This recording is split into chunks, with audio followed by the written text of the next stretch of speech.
αναλογίας παρατηρήσεις, Κύριε, Κυριακής υποστήσετε, ότι παράσει ο ηλασμός εκεί, ο του παραδόσου θαύματος,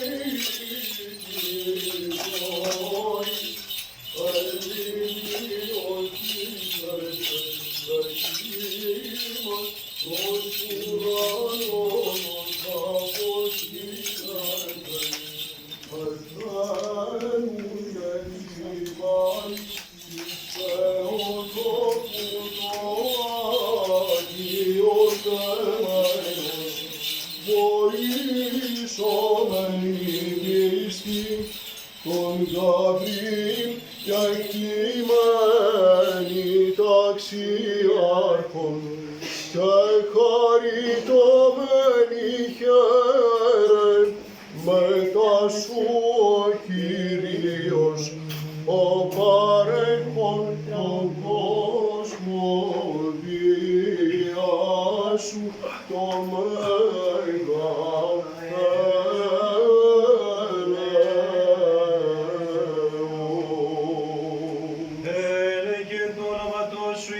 σε Κύριε, υπέμεινεν η ψυχή μου εις το λόγο σου, ήλπισεν η ψυχή μου επί των Κυρίων, ο του παραδόξου θαύματος.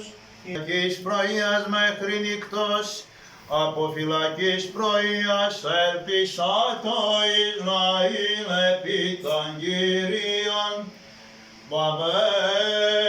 τόσων μυστηρίων αγνή, το ύψις του θρόνος ανεδείχθης δεσποινα και γήθεντρος ουρανών μετέστης ημέρων.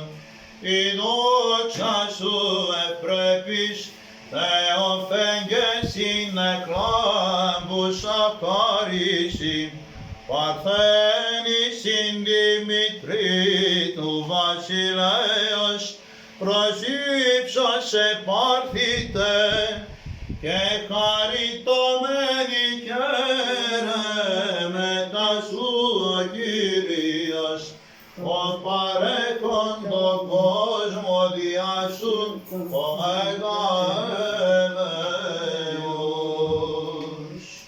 Ότι παρά τον Κύριο το έλεος και πολύ παρά αυτόν λύτρωσης, και αυτός λύτρωσεται τον Ισραήλ εκ πάσων των ανομιών.